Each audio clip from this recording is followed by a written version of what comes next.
Welcome students to the new lecture of biology. We are already discussing about the various animal tissues. Today we'll be discussing the next two animal tissues in which we are very clearly going to discuss about the muscle tissues and the nerve tissues. Students, you already know that the living organisms, they show a very important feature, that is movement. The plants, they're like the buds, they open up to bloom into a flower, as well as the leaves, they unfold to become broadened. This way the plants are showing the feature of movement. Similarly, the animals and the human beings, they show the movement in the internal parts of the body, as well as a feature locomotion, where because of the movement of the limbs, they are able to translocate themselves from one place to another. Have you ever thought about that? If such movements, they stop in the body, what will happen? Suppose the churning of the stomach, it stops, or the peristaltic movements in the whole alimentary canal, especially the intestines, it stops. What will happen?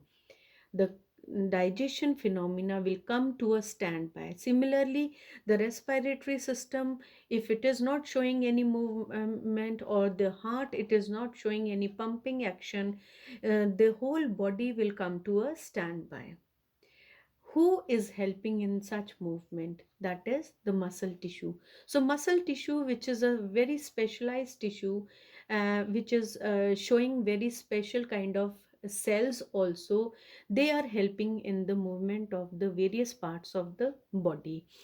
Now, the muscle cells are actually the elongated cells which are having a special contractile protein, actin and myosin, which is helping in the movement of the muscle cells. And this movement is because of the shortening of the muscle cells called contractility, or stretching of the muscle cells called extensibility, or after stretching, when the muscle cells return to their original resting length, called the feature is called as elasticity. And this is all because of this contractile protein.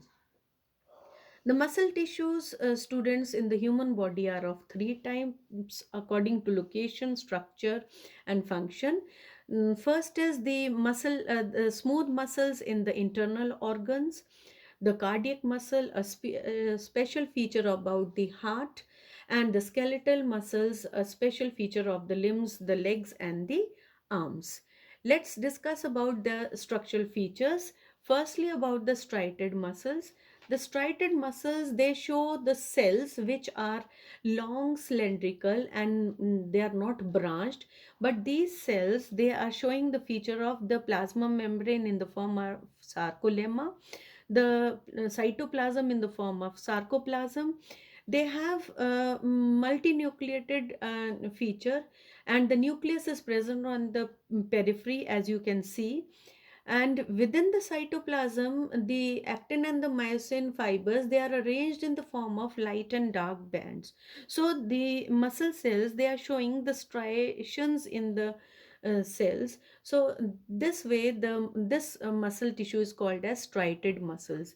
And as this muscle tissue is associated with the skeleton portion of the legs, arms, and the neck, so that is why this is called as the skeletal muscle also.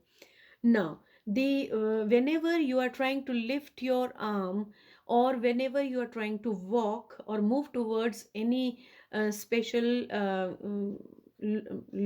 location, you can see that you are moving on your will. And who is helping for this? That is the striated muscles in the legs and the arms. And that is why such muscles are called as voluntary muscles. Next are the smooth muscles, where the muscle cell is spindle shaped with sarcoplasm not showing any kind of striations or banding, but its protein fibers, the myofibrils, they are scattered in the cytoplasm. So such a muscle tissue is called as unstriated, unstriped, or smooth muscles. as they are not functioning according to the will of an individual, so they are called as involuntary muscles. And according to location, if we say, such muscles are lining the blood vessels in the whole alimentary canal. They are in the walls of the uterus and the urinary bladder. The third special kind of muscle tissue is the cardiac muscles. The cardiac muscles are also elongated and cylindrical, but they are highly branched. And the muscle cells, they are joined with the neighboring cells through a feature called as intercalated disc, or the gap junctions, or the desmosomes. And the cardiac muscle cells, they are actually uninucleated, and they are sharing the feature of being striated, because they show the appearance of the light and dark bands properly arranged. And these cardiac muscles are a very special feature about the walls of the heart. If we try to compare the three muscle tissues, we can see structurally striated muscle tissue is long, cylindrical, unbranched, multinucleated, striated, and skeletal. And for smooth muscles, they are spindle shaped, unbranched, uninucleated, or unstriated. And for cardiac muscle tissue, they are not long, they are short, cylindrical, highly branched, uninucleated, and striated appearance is shown. For functioning, if we say the striated muscles, they are present in the limbs, and we can whenever we are trying to raise our arm, they will quickly contract and help our arms to be raised.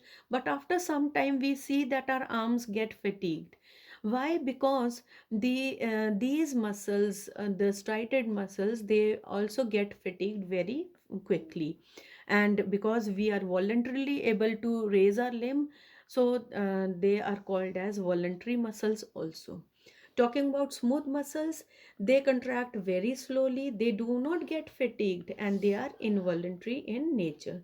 And for cardiac muscles, they contract very quickly, they do not get fatigued, and that is why the heart is able to function, and rhythmically it is able to pump the blood throughout the life of an individual, and they are involuntary in nature. Now, this was what we had in the muscle tissues. Now we come on to the new and a very specialized tissue, the most important one, that is the nervous tissue. Students, this nervous tissue is distributed in three portions of our body: the control center, the brain, the spinal cord throughout the back, and the nerves which are arising from the brain as well as the spinal cord. And these three, brain, spinal cord, and nerves, they are containing the specialized cells called the neurons, which are responsible for perceiving and responding to the stimuli. And this nervous tissue and the neurons, they are controlling all the activities of the body, as well as they are helping in the coordinated functioning of the various body parts and the organs. Already you know about the structure of neuron, that each neuron has the cyton portion, the branch called the axon portion, and the endings of the axon as the and axon ending, or the terminal ending. And the cyton, it shows further branches like the dendrons and the dendrites. But if we study this year, you have a detailed study of the structure of neuron, where each cyton shows the cell structure of an animal cell, with a nucleus in the center, various cell organelles, and the Nissl granules, they are distributed throughout the cytoplasm, which is also called as neuroplasm. And the longest branch is the axon. Short branches are the dendron, which further has the branches called dendrites. A very important characteristics about the axon is that the axon is having neuroplasm in it, and the plasma membrane of axon is called as axolemma. And this axon is surrounded by a non-living sheath called myelin sheath, and this myelin sheath further is surrounded by a chain of cells called neurolemma, or the Schwann cells.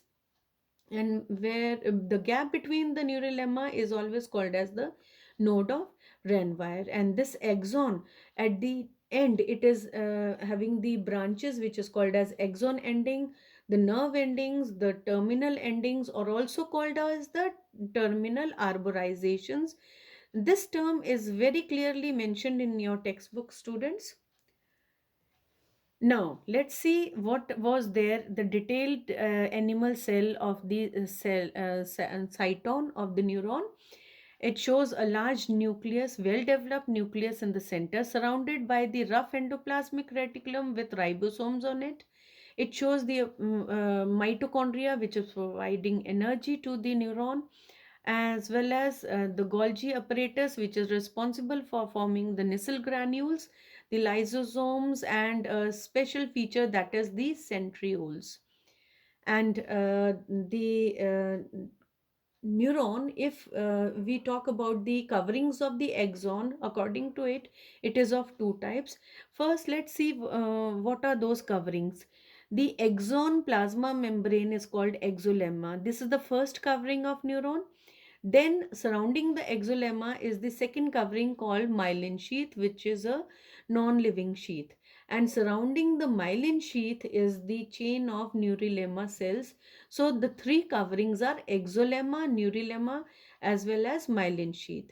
And this neuron having all the three coverings, especially the myelin sheath, is called myelinated neuron. As compared to this, there is another neuron which is called as non-myelinated neuron, because it has the axolemma covering and the neurilemma, not the myelin sheath. So these are the two categories of the neurons. These neurons, students, they are either arranged in the form of bundles or in chains. And whenever they are placed in chains, we can see that the axon endings of the previous neuron is always in communication with the cyton portion of the next neuron. And the message is always passing from cyton to axon, axon to the nerve endings or the terminal endings, and from terminal endings the message has to jump on to the cyton of the next neuron. And this is not easily possible, because there is a gap between the two neurons, and that gap is called as synapse. Now, whenever the message has to pass from the nerve ending to the next cyton, the neurotransmitters are secreted. The neurotransmitters like the acetylcholine and this acetylcholine is going to help in the passing of the electrical impulse uh, from one neuron to another. And once the message is passed, these neurotransmitters, they are degenerated and um, absorbed back into the neuron cells, so that the message is not able to jump back or revert back. So there, the flow of the message in the electrical impulse form is in the form of a unidirectional flow. This is all what we had in this uh, topic, nerve tissue. Please go through the video so that you are able to understand the features about both the type of connect the uh, animal tissues. Keep learning and stay healthy till we meet with the next video. Thank you.